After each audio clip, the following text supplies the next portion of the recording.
Welcome to What's the Scenario with PLRB, where we explore claims and coverage scenarios relevant to insurance professionals. I'm Alissha Watley. I'm Mike Broad. I'm Tim Havler.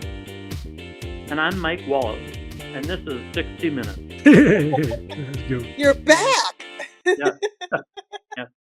This is Jeff Korinsky, and I'm with the membership department at PLRB. Yay. Hey, welcome back, Jeff. Thank you. I'm so excited because I think this scenario is a part two. So, Jeff, what's the scenario? Well, the scenario is a construction claim where at a job site, a general contractor was constructing a building for a client when thieves cut into the job site fencing and stole a variety of tools, a saw, equipment like the contractor's generator and forklift, and materials like marble tiles and a pallet of wall panels that were on the back of a trucking company's truck. Concrete, they were, Jeff, if I recall. Concrete. Yeah, concrete. Wow. Well, which is so easy to move. I know. With a forklift. But wait, there's more. Wow. Adding to that scenario, the general contractor hired a subcontractor to install the building's plumbing system. Oh. And during the theft, hundreds of pounds of copper piping to be installed at the job site that were owned by the sub were also stolen. Ooh. This was an inside job. Yeah. They knew Well, what either to that or take it, how to take it. these are professional thieves. Yes. Quite the heist. All right, so we're talking about that, but again, why are we talking about boats? How does this go with inland? Yeah. Why are they inland? I don't know. They're inland. Is a boat inland still a boat? Right. Well, no. The name is at this point has very little, if any, to do with marine or boats. It started that way back in the day, but now inland marine coverage is kind of a gap or coverage for property that can either be mobile or at temporary locations and things like that, where traditional policies like a CP form is for like the one and only place that the insured is, typically owns and does business. Gotcha. Okay, Jeff. Well, I was listening closely to you last week, and I remember you said there could have been coverage under the builder's risk, or at least that's the policy that they probably should have secured for going out on the job site. That was for the general contractor. This week we got the subcontractor. So would that also be builder's risk, or is that a different kind of inland marine form that they would be using? Good question.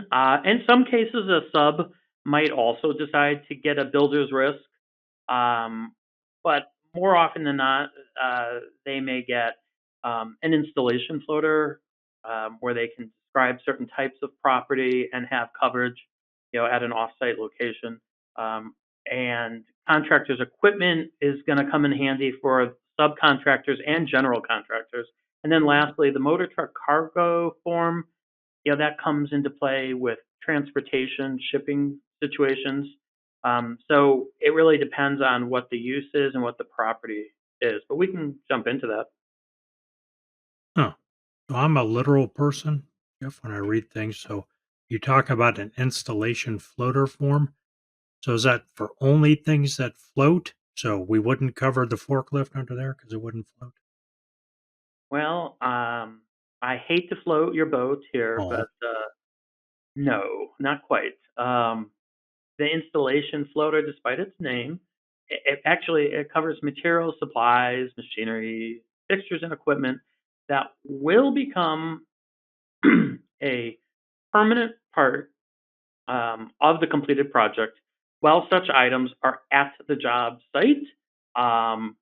So it generally applies to items, again, that are going to be installed, like machinery, equipment, things like that. Right. And fixtures and materials.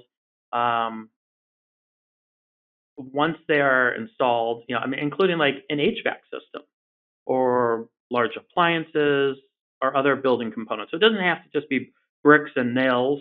It could be actual like equipment in that it's equipment that's going to become part of the building. Okay.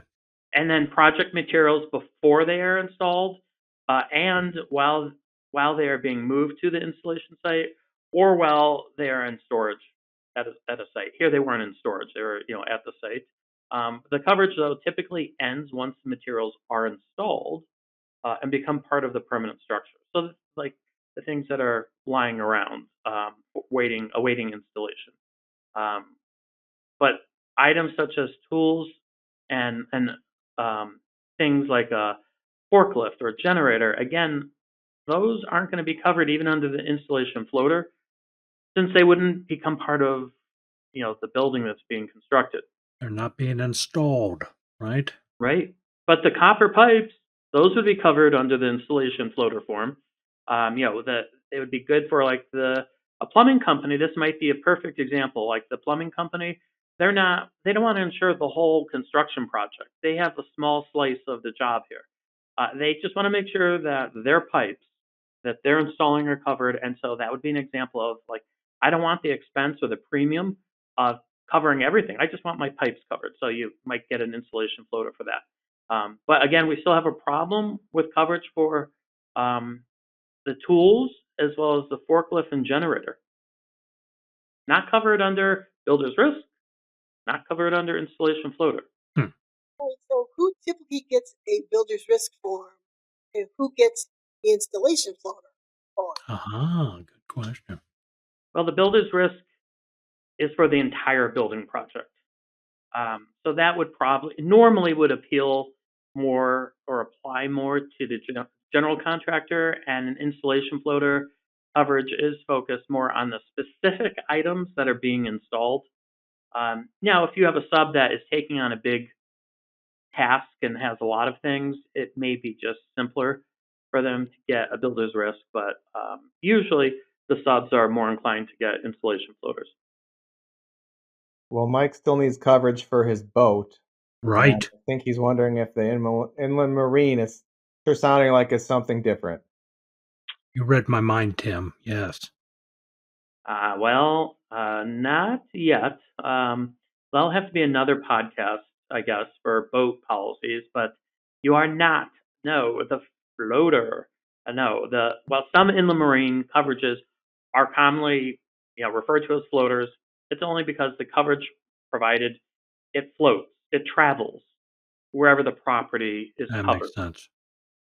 So the installation floater says there is no coverage for property, though, waterborne, except while in transit in the custody of a carrier for hire. So it does have that exception. But actually, despite the name floater, there's no coverage for even mobile equipment.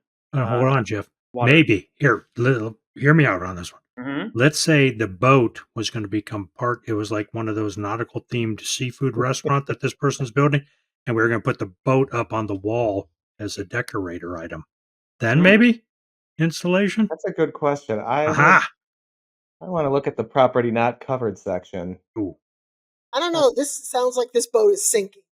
All right. Well, I would say as long as the boat really is clearly never, ever, ever going to be used ever again as a boat, and there's no nautical risk, water loss risk, maybe you could consider that as part of material that's going to be, but it's got to be installed. It can't just be brought into the restaurant and sit there as personal property. Now, if you ever see that claim, definitely bring that one to my attention. We'll do that podcast. So, Jeff, to recap here, or not recap because we're not done yet, but we had some equipment that we still haven't found coverage for, that forklift and the generator and the saws. Is there a way, like, is there some kind of a contractors kind of equipment or floater form for them for this? Of course, there's always a way to find coverage somewhere. Yay. Contractors equipment insurance generally covers mobile machinery, equipment, and tools that are used by the contractor or sub as part of their construction work. And it's covered whether or not on the way to or from a job site, between job sites, even at the premises covered by the insured CP form.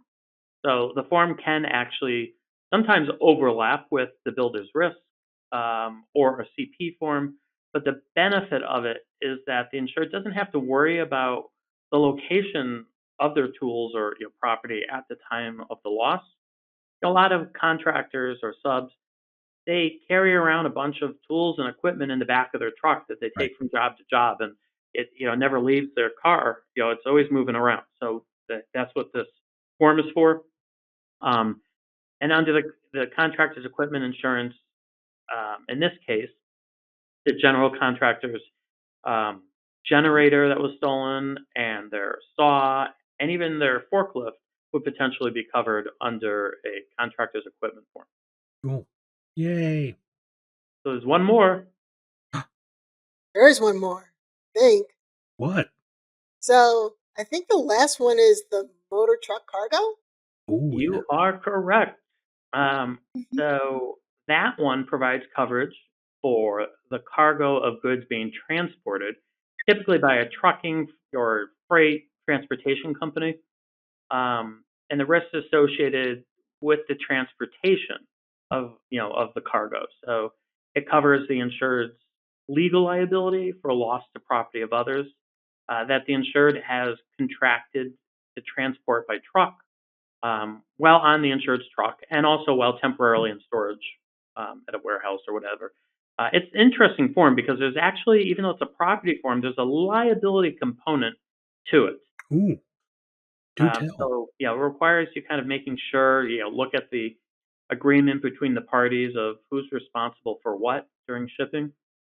But coverage begins when the property is picked up by the insured, and it ends when the insured delivers the property. So coverage can also include loading or unloading from the insured's truck, but only if the cargo is loaded or unloaded at a loading dock or sidewalk or street, something similar adjacent to the truck. And there's no coverage for property of others that has been delivered. So once it's delivered, after the property has been at the intended destination for more than 72 hours, there's no more coverage for this Huh. under the motor truck, motor truck cargo situation. And in our coverage scenario, depending on the shipping agreement between the contractor and the trucking or shipping company here that brought the concrete wall panels, the trucking company might potentially be liable for the loss of the precast, wall panels, even though they are owned by the GC, because they were still on the truck when stolen. But it gets a little gray because if the panels had been at the job site, for more than 72 hours, it could be problematic. But less than that, and they were going to be unloaded by the trucking company, then they may be able to find coverage under their own trucking company's motor truck cargo. So in this case, the the general contractor would not be getting a motor truck cargo, nor would the plumbing company. It would be the trucking company, transportation company that was hired to transport the goods. All right. Awesome. So, Jeff, what can we take away from this scenario? Well, I mean, looking at the four types of inland marine coverage we talked about, builder's risk is ideal for general contractors and ensures the structure or building that's being built or renovated, including its materials and supplies that are going to become part of the building. And then the installation floater, that form generally covers, again, materials and supplies, machinery, and other things that will become a permanent part of the completed project. But this form is ideal more for subcontractors looking to ensure specific materials and supplies that the sub is hired to install. And then third one was the contractor's equipment. Right. That's the one that's going to cover mobile machinery and equipment and tools. And by mobile, I mean those are the things that are being used by a contractor or a sub as part of their construction work, at various job locations. And then lastly, the motor truck cargo form. That one's really only applicable to those that are in the transportation business. And the form provides coverage for cargo or goods being transported by a transportation company, trucking, for example. And it's not for general contractors, but just for the insured that's in that business.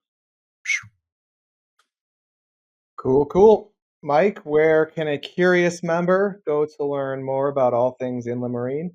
Oh, they should pick up their phone or mobile device and call Jeff. He'd be happy to talk through all this stuff. But no, of course you could do that, but you could also just check out PLRB.org. We got cool stuff on inland marine coverages. We got something that covers the definition of equipment and machinery. We've got installation floater coverage documentation that will take you through those coverages. All sorts of fabulous stuff at fabulous www.plrb.org.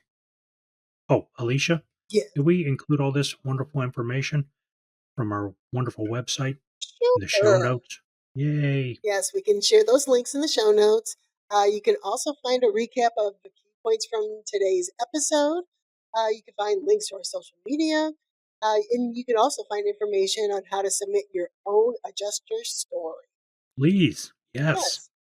And you wouldn't want to miss the boat on all of these helpful That's Oh, a nice. good one right there. Yeah. That's on Mike's Ah. level of dad joke. I like that one. Yes. So don't forget to subscribe and rate us. And we'll see you all next time. Yay. Oh, What? Alissha, Yes. when you say we'll see you next time, you're not going to be back because you're stepping back for a little bit, stepping away from the podcast so you can concentrate on a little thing coming up called our annual claims conference, which will be Yeah. where? Oh, Indianapolis, it right? will be in Indianapolis, March 30th through April 2nd. Which includes So, April Fool's Day, right? yes, you know, Yeah. What fun. we're no fools. There are no fools here at PLRB, but we would like to see you all there at the Indiana Convention Center. Go to plrb.org, click on events. You can find the website there, and we hope to see you then. And don't have fun without me, guys. Right. We won't. So how long are you going to be out till the claims conference? I don't know. We'll see. Okay. Well, This is a see you later. It's not a goodbye. Right. no.